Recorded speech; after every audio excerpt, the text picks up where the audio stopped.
Yeah, thanks for staying with us. We made a baked gammon earlier on, but you know what? We need something to go with it, don't we? We do. Brian McDermott, author of Untitled Chapter, has stayed with us. And what are we serving with the gammon? We're going to serve it with a Boxty. So, for those that don't know, it's a very sort of Ulster, Midlands, border county style of a dish. Cheap and cheerful, to be fair. It's like a potato pancake. So this is, how is this distinguished from the tatty scone, as we'd say? North. It wouldn't have as much flour, and there's more sort of potato going on here, you know, and you're grating it. It's cooking really quick as well. A tatty scone? Tatty scone, like potato farro. Tatty scone. It's very thick sort of scone, kind of between a bread and a potato cake. Something similar. Serve it with your fry. I should live in Ulster. Oh! And if I normally serve with an Ulster fry, potato bread would be served with an Ulster fry. It's like a potato farro, is that? Similar, yeah. Very similar. So many different. Mops everything up. Like it holds the fry together, you know. Yeah, I hear you. Acts as a barrier between the sausages and the beans. Just mops it up. Fry up technique here, tactics. So this is, you're making that look very easy, Brian, but I've lost quite a few knuckles. I'm going to watch my nails at this point. So we're just grating some potato, and I'm putting it into a cloth for a reason, because we need to remove the starch at this point. Okay. So I'll show you how to do that. Just take it in a cloth and squeeze it, and this will give you an idea of what starch will come out of it. Okay. So look at that. So we want that taken out of it at this stage and straight into a bowl. Now, this can be done in advance, and once you get the potatoes done, you need to be careful because they can lose their Is that colour. simply to stop it going soggy? Yes, it's to remove the starch because we're using flour, so it doesn't need to be as thick, so I don't want the starch from the potato. Now, I've made a couple of basic errors when I've grated spuds before. I get prepping a dish like this, and I said, I'll get ahead of my game. I'll grate the potatoes early. Went back 20 minutes later, and the potatoes were blue. Very quick. They'll go in about 5 minutes. And here's a great tip, actually. I'm using buttermilk anyway in this recipe, but if you just put a bit of buttermilk into your potatoes, stir it through, because it's acidic, it'll stop them going brown immediately. And that won't do the flavour any harm at all, Brian. It'll help, because you want that sour flavour with the buttermilk. So keeping this simple and keeping it very, very honest. Potatoes, okay? We're going to put some plain flour, some bread soda, and just a pinch of sugar. So sugar? Yeah, just going to sweeten them up a little bit. Now, there'll be people screaming at the telly going, oh, don't put sugar in it. But I think it works, and it helps just to caramelise them as well. Now, dry, give that a mix, okay? And we're going to add that into the potato, and this will get thick, and then we're going to use the buttermilk just to make a kind of batter, thick consistency.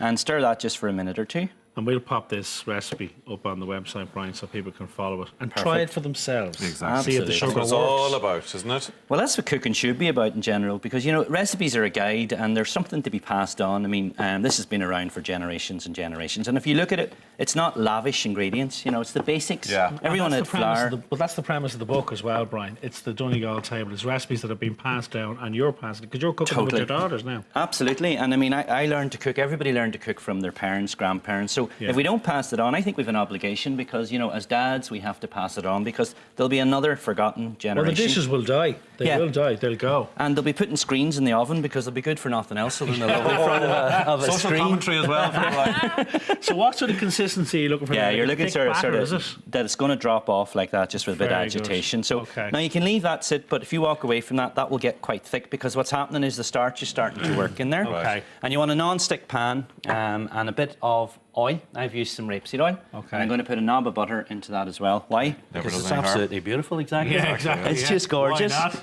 And then we're going to drop these in just as a pancake. So this will make 4, this particular recipe. And that butter will give you a lovely colour on the finish. It'll just with finish the sugar it. as well, you said it would caramelise. It'll get a nice little kind of a You see, there's method in this madness. Sure, look, he knows In what he's Brian, doing. we trust. He knows what he's doing. So that's it, just drop that in. You'll notice I put in butter, but I didn't melt it, because once it's in the pan, the butter that's within the potato will start to melt immediately.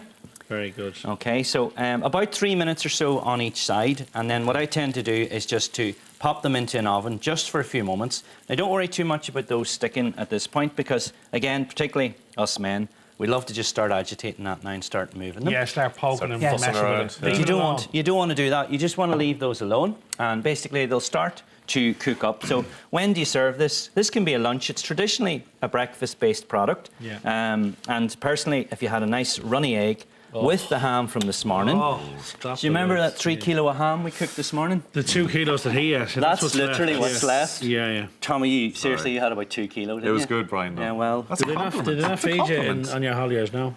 No, I was in the south of France. The food's terrible there. No gammon over there. Food capital. I ate my body weight in baguettes and cheese and saucisson and all You that should have stuff. seen the stuff he brought back for us, Brian. I haven't seen it yet. Yeah, Funny. neither have I, 'cause you no. brought nothing back. Oh, perfect. Yeah. I lost my bags at the airport. You did, Yeah. Terrible You story. must- I'll tell you later. Yeah. Anyway, 3 minutes aside for those boys, and then Yeah. into the oven quickly. Why into the oven? Just to It just lighten them up, bakes or? the inside of it. And we want a right. light colour on these as well, which we have. at those. Now, again, you want to enjoy that with the ham. So I'm going to flick these over in a moment. Beautiful. They're lovely and they're a nice temperature as well. And that sort of crispiness. And I've even brought you, look, your own little brown sauce to share. Of course. Is this going to bring a These- tear to your eye now, remind you of home? Is it? Listen. Well, I spread a bit of brown sauce Go on the brown boxy sauce. for you. Look Has to be. Poach a couple of eggs over that. Wouldn't it? A runny egg. So there's the Bob, colour sure, when Uncle. these are turned sort of after about 2 or 3 Right. minutes. So you Well, get that there's- on each side and pop Yeah. it in the oven. There's only one knife and fork, Tom. Well, go on. That's terrible, isn't it? What do we do? Now straight into the brown sauce. Straight in, yeah. Straight in, no messing. And a bit of the gammon yeah. as well. I haven't tasted this gammon yet. Tommy didn't give you a chance. No, I didn't. No. But the gammon is the sweetness. The sourness of the buttermilk is going to go into the potato cake. And then the buttery caramelization and the sweetness of the sugar just pulls it all together. And then you have that nice brown or red sauce just to mop it all up. Good? Very good. Yeah? Very good. I'll let you have some this time. This kind of guy I am. Brilliant You're all stuff, hard. Brian.